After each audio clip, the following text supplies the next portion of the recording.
Hello there, my loves, and welcome once more to another little book review. Today it's the turn of this little number, Bird Box by Josh Malerman. First published in 2014 and made thereafter into a Netflix film by the same name, starring Sandra Bullock. Right, anyway, this book was recommended to me by Paul Owen. So back along I was looking for suggestions of a Halloween nature, something slightly darker for this season. As ever, I've done everything a bit too late, so this is after the fact, but anyway, there we are. That's the genesis of this particular book being chosen. I'm going to look at my particular copy now. So this is the cover I've got. Later on there will be other covers popping up, obviously. Later on there will be some comparisons made to the film as well, the Netflix film. I've seen that a couple of times and I've only just finished reading the book, so they're both relatively fresh in my mind. But the focus today will of course be upon the book. So yes, as I said, this was first published in 2014. My copy is from a year later, 2015. I chose it because I just absolutely hate movie tie-in covers on books. I don't know what you think, but I despise them. It cheapens the book somewhat, I think. I know it's to get more eyes on it in a way, I suppose. People that have seen the film will go, oh, I'm going to read the book now. It's an obvious choice by the publishers to do, but I hate it. So I've picked this one here. So we've just got this young lady. I think it's probably one of the children with the blindfold on. I was going to do the whole thing with a blindfold on. I don't think that would work, would it? Anyway, so yes, pretty good condition, this book. Yeah, I mean, it's pretty new, isn't it? Well, relatively speaking. Anyway, I'm going to give it a quick sniff and see what we can get out of it.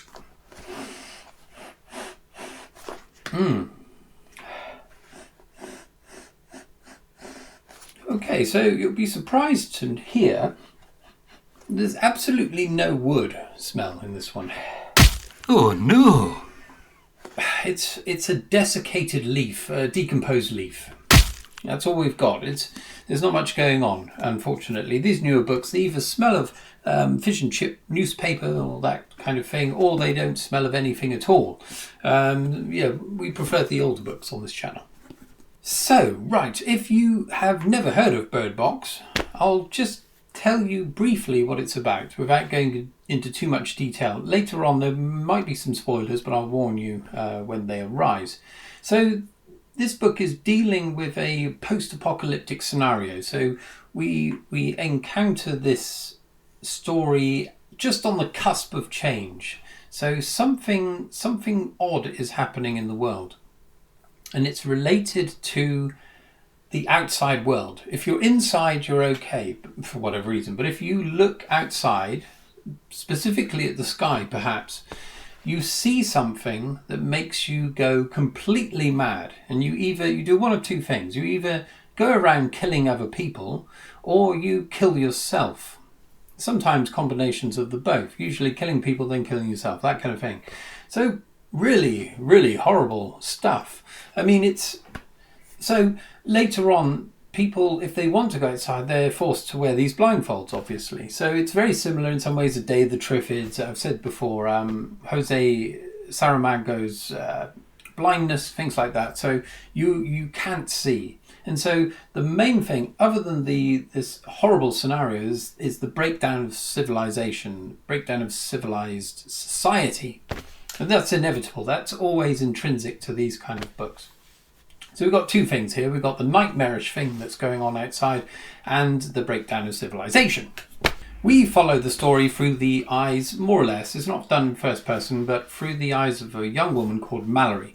Now, at the beginning of the story, she's just discovered that she's pregnant, and she's not that happy about it, really. So it's a horrible thing. She's pregnant and the world is coming to an end. A horrible scenario. Absolutely horrible. And it's about her struggle for survival. At the very beginning, this is a spoiler, but it's in the first chapter or so. I think she's living with her sister, or she has this kind of turbulent relationship with her sister. Her sister is the first person she experiences to kill herself. She accidentally looks outside and kills herself. Thereafter, she's on her own. But later on, she manages to find a house full of other survivors. And that's where the meat and bones of the story take place, within this house. So, yeah, as I've said, it's the breakdown of civilization. There's some strange there's a couple of strange characters that cause some mischief. But there's people also that, primarily this chap called Tom, who has a far more positive outlook, a puzzle solving kind of chap. So he's trying to guide this ragtag band that are locked within this house, or it's all boarded up so they can't look out, trying to allow them to survive just a little bit longer. So it's all of those things implicit within that. So stores of food, having to maintain that, and boarding the windows up, the doors, all of these things to save themselves. So it's about what happens to Mallory, and there are children involved later, so that's another spoiler. She will give birth, but that's beside the point really, because this book, as does the film, it flits between the present day, where she's on a river with her children trying to find this sanctuary somewhere, and what led to this point in time. There we are. That's the nuts and bolts, the general story that we're dealing with here. This is a kind of book that I absolutely love. I mean, I've always loved post-apocalyptic scenarios. However, I've read them slightly less more recently because, we're almost living within our own, especially after the lockdowns and the pandemic and that. I was like, well, that's the last thing I want to read. But that's now safely behind us, more or less. I didn't feel too bad reading this, even though the world is gradually crumbling around us. So, as I've said, this scenario, not being able to see outside, people going mad, killing themselves, the rest of them, the few that were remaining, having to survive. Really fraught kind of atmosphere here. And that's maintained throughout. Even more so when you know that there's imminent pregnancies afoot. So, other than Mallory, there's another woman, I can't remember, Olympia. She's also pregnant. There's that kind of thing ticking away in the background. So it tightens the screws somewhat. Really like the tension, the feeling of despair, and the lack of hope, more or less. I mean, it's only Tom that really stays positive throughout this. The one thing I would say is that it's always the same thing. I wish I hadn't seen the film before I read the book. If I'd read the book first, I would have enjoyed it far more. I mean, it's inevitable. I already knew what was going to happen at the end, so it's kind of, I was reading it, seeing how it would differ from the film, more or less. So I lost a lot of that kind of the anxiety of following Mallory and the interactions with these other characters, because I knew largely how it was going to play out. Despite that fact, there were certain changes between the film and the book, but the general course of it was no different. There's some things that happen in the book that are far-fetched, shall we say. I mean, it all centres around the idea of the fact that they are blind, really. So there's a mission at one point to go several miles away from their house, to go to where Tom used to live. It's about 3 miles away. And they do it, interestingly, by measuring the average stride length and timing it to listening to music. So it was quite a clever thing. But in terms of direction, how the hell would you be able to know that you're anywhere near your desired destination? That was one thing. Later on, there's a more absurd one where Mallory uses a car, so she covers up all the windows so she can't see. So she's driving completely blind, driving at, say, 5 miles an hour, very slowly, and just kind of doing a kind of bumper car kind of scenario, bouncing between the curbs and bouncing off various things. A far larger distance, actually. In the film, they had a sat nav, so that made it slightly more plausible, because at least you'd know you're in the right general direction. If you were completely blind and you'd only have to drive halfway up a street and you'd be buggered. I mean, you'd You'd crash into something, and that would be the end. You'd be like, oh, where the hell am I now? I mean, that was unbelievable. Attached to that particular scene where she's driving somewhere, I mean, they make pains to say that she's attempted this about 9 times before it succeeds. I don't care how many times you would try that, you would never get there. The whole purpose of going to this place is to get some audio equipment from a bar so she can mic up the outside of the house so she'll know if there's anyone approaching the house. Absurd, personally, I think. So she's still blind, remember. She's walking into a bar she's never been to before, and she's looking for this equipment. I'm sorry, but you would never be able to find the bloody equipment, for one thing. Secondly, if you did, there's no way you'd know which bit's which. No, that didn't work. So there was a few scenes that are related to the idea that she's blind, or any of these people are necessarily blind in the outside world, that didn't really work. But they needed that to happen for the book to proceed. I mean, that's inevitable. There's a point where earlier on where they're just ransacking nearby houses. Now that makes sense. I mean, from that point you could therefore kind of piggyback all the way around the town if you wanted to. You could sling lines across and follow them, guide ropes, things like that. That was never explored. It was just like shots in the dark. I mean, that was just absurd. In the film, though, I think some use of these lines there were guide ropes in use a little bit, if I remember rightly. So, yeah, that was an improvement on the book, I would say. One thing that I was hoping for with the book was for there to be slightly more information or suggestions of what this thing is. So in a film you can't really show that, because the moment you show it, you spoil the whole thing. You pin down what it is. In a book, there's the potential to kind of pick around something and give you a flavour, not a specific flavour, but a flavour of what this thing might be. Unfortunately, this didn't really happen.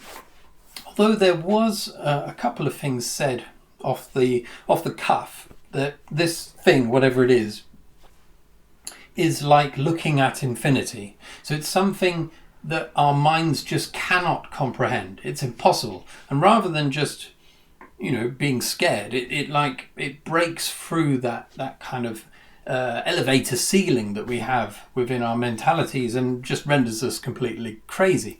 The only ones potentially impervious to these effects are people that are already potentially mad. You're not allowed to say mad, mentally different to us. And so explores that a little bit as well. So that was quite interesting. Another slight inconsistency I found was the notion of whether this madness can affect the animal kingdom. So in the film and in the book, it gets its title from Bird Box. So they use birds in a box to warn of people approaching the house primarily. That was the main reason in the book. But in the film, it makes it more explicit that it's also a warning that these entities you're not allowed to look at are near you. So yeah, that wasn't made explicit within the book, unless I completely misunderstood it. So it was a really interesting idea. It's a really great one. The birds they find in the book, this is a spoiler, but it's not a major one, they find in someone's garage. And now, bearing in mind, this is about 3 months after the world's gone tits up. So they find, not only do they find some birds in a box that are still miraculously alive, but they find about 3 dogs within people's houses as well. One of them's been feasting on their owner, but that's plausible. I don't know how the others survived, but there we are. So they use the birds as an early warning thing. They use the dogs to help them exploring outside. So they have this assumption that animals won't be affected. And for a long time, this proves true. Another spoiler. Beware. As it turns out, animals are just as susceptible to going completely bonkers as humans are. But it's implausible, because months and months have passed, and yet you've got dogs that they're using outside all the time. They never go mad. You've got the birds, they never go mad. You've got birds in the sky, they don't go mad. But when it's convenient, they do bloody go mad. So one of the dogs goes bonkers because it finds something. And later on, there are whole like flocks of birds that just go fucking mad and start falling out of the sky, killing themselves. So it could have been better. It could have been better if that was a factor. If the animal kingdom was just as susceptible to this madness as humans, it should have been introduced perhaps more slowly, or just removed entirely. I think it wasn't really important for them to also go mad. Or maybe it was. I don't know. So just now sorry, I've made absolutely no notes this time. I'm doing it off the cuff, but because I've just read the thing, I'm hoping it's slightly more coherent than it normally is. I'll just make a slight comparison now to the film. So I saw the film first. I actually quite liked it. I thought Sandra Bullock was pretty good in it, I thought, at the time. But as ever with films, there's an emphasis on the shock value of things. You know, the things that go wrong, the people that are killing themselves. Everyone still looks kind of nice. Sandra herself, I thought, are you wearing makeup? I mean, this is 4 years after the world's gone to hell, and you still look pretty good. I hate that. These filmmakers can't make people look completely shagged, can they? They've always got to retain some beauty about them or whatever. I mean, the exception is like the film like The Road. That did it right. Everyone looks completely as they should do. I mean, they look like they're half dead anyway, The Walking Dead. In this, that doesn't really happen. It's just a general decline. In the book, I think, obviously, this isn't... Descriptions don't play a heavy part as to whether people are wearing makeup or whether they've combed their hair. That doesn't feature, but the house itself is definitely described as somewhere that is like a cage to them. They've had to cover all the windows up. They're going through their food reserves. They're living quite meekly, and things like carpets and that, they're all kind of soiled, and it becomes almost like a hutch, or like an animal hutch that they're living in almost. That's the way I imagined it. In the film, it may as well have been nothing had gone wrong. This is nice, the rooms look nice and all that. No, I didn't like that about the film. Anyway, let's get down to the rating. Okay, there we are. So, if I hadn't watched the film, I would have given this 4 stars out of 5. Otherwise, it would have been 3, because it was just rehashing the film. But as a take on this world-ending scenario, I thought it was really good, because even though they're struggling to survive this scenario, there's absolutely no hope. I mean, there's no way out of this. There's no way civilization's getting back to anywhere near what it was before. There is potential for them to survive, and that's a major thing at the end, as to where Mallory and her children get to. There's a place, a sanctuary, and really interesting little twist at the end, which I will not spoil. So there is hope, a tiny bit of hope, but I suppose it's about the way humanity prevails. Looks for hope where may not even be, because it seems as though they are really, really fucked.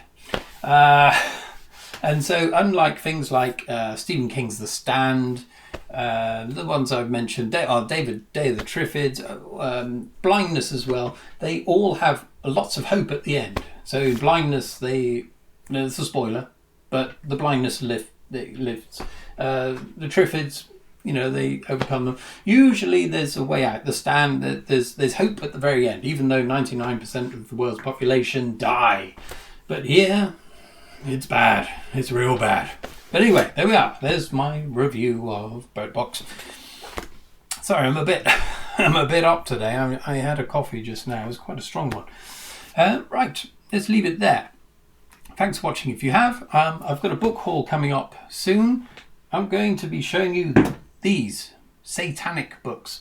So these are the Dennis Wheatley books that were recommended to me by Chris Cullen. I've got this stack here, and I've got about 30 more of them down on the floor that I probably won't show because I have no idea. So Dennis Wheatley's whole lifetime's work, he was quite prolific. He wrote lots of them. I think I've got most of his collection here, and I didn't even know about him until a couple of weeks ago. So there we are. So that will be coming up soon. Yes, let's leave it there. Thank you for watching, and see you next time. Cheerio.